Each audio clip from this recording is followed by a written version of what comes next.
Hello class again and welcome to this particular video, and in here we're going to explore something quite interesting where we're going to build on where we talked about involving circles, and in circles we talked about different variables that are required or that describes a specific length of a circle. So in here we have the following where we're giving in this case a circle, just a review, and in a circle here there are a couple of length that we need to take into account. One is, first, we know that to start at a particular point on this particular region on the outer part of the shape, and then you make a trip all around the outer layer of this particular shape and to where you started.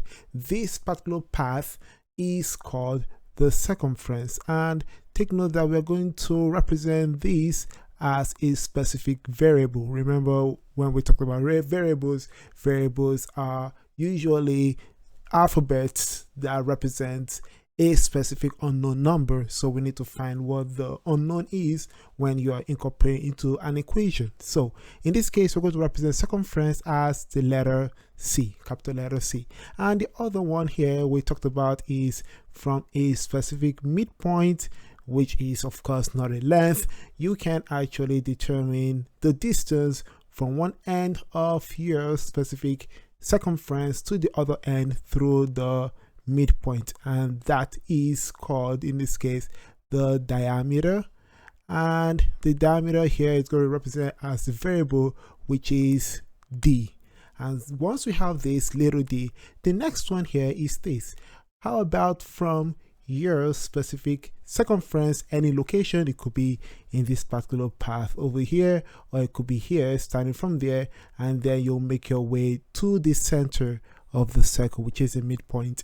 And so in there, from here, in this case, all the way to the center, the distance is known to be called the radius. And from this particular radius, we can represent it as the variable little r. Now, there is a connection, remember, between the radius and the diameter, as long as you have a perfect circle.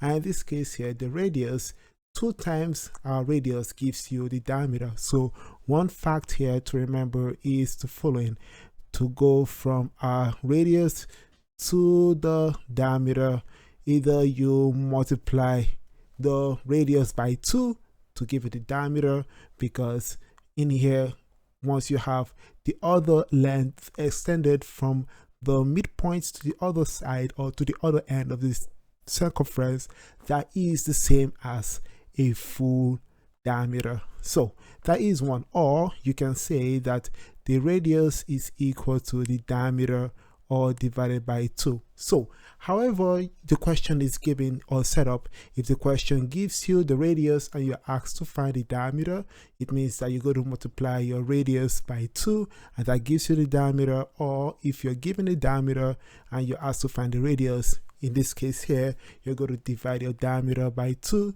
to get the radius. So that is how you're treating your radius and diameter in this particular case scenario. Now, the tricky part now is going from diameter or radius to circumference. Now, this is where a specific variable is really important, or a constant, I'll put it that way. So this constant that I'm going to introduce is going to be nice.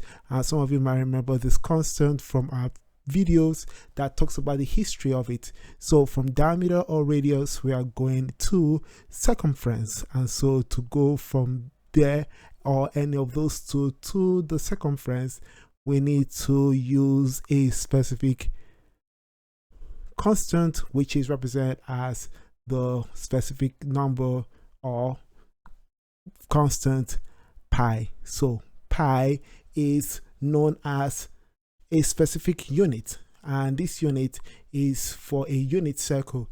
And a unit circle here, which we're going to talk about in detail in future, is equal to a specific number. So remember that pi is equal to 3.14 for now. Other classes, when you get to upper grade, maybe you might ask to find the other significant figures, but for this particular case here, we're going to be using this number and we're going to incorporate it into other formulas that we're going to dive into down the road. So pi takes you from diameter to circumference, and radius as well to circumference, and also back. So if you're given the circumference of a circle and you're asked to determine the diameter, you use pi with another constant to determine what the diameter is and also that of the radius. So these are the things to keep in mind in here. So now, looking at circumference, how can you go from circumference to a diameter? So to go, let's write it here, to go from circumference, which is C, to diameter, we know that there is a relationship here, which is with respect to pi. We know that pi is equal to the circumference divided by the diameter. So in this case here, you can write your same expression as C is equal to pi d, or pi multiplied by d.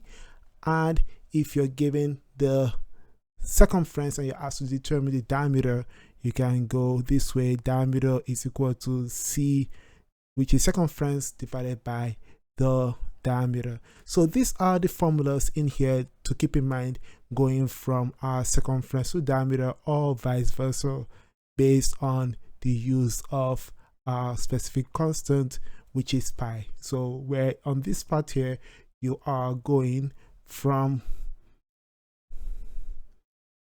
radius to diameter. So sorry, I'm kind of misusing the capital letter D and small letter d. In here we're assuming that d is equal to small letter d, so that is just something to keep in mind in terms of the diameter. So in here, once you're going from R to D or back to R, remember that these formulas are going to be used to go from or to determine the other variable. And in the other part here, based on radius and relationship between the radius here and the circumference using the pi, there is the relationship which is shown right here. And the relationship here reveals that, hey, in this case, circumference is equal to 2 times our radius multiplied by our pi. So take note that this here 2r comes from this particular relationship here, which is diameter, and we know that the diameter times our pi is equal to C, and so therefore where you remove d and you put in 2r, therefore 2 times r, 2 times the radius multiplied by r pi gives you the circumference. And in this case here, you can also rewrite this as based on putting r as a constant. You can say r in this case here is equal to C, or divided by 2 pi. And so this is a way for you to go from, in this case, circumference to our specific radius. And in here, these are the key formulas to keep in mind in terms of going from one variable to the other based on our circle and the relationship between the circumference, diameter, and radius. We're going to go through a couple of examples, just going to keep the video short, and we're going to stop here. And on our next video, we're going to look at various examples that will help you to truly understand how to put numbers for a variable and solve for the unknown variable. So I hope you found this really informative. See you on the next video. Stay smart as always and believe in yourselves.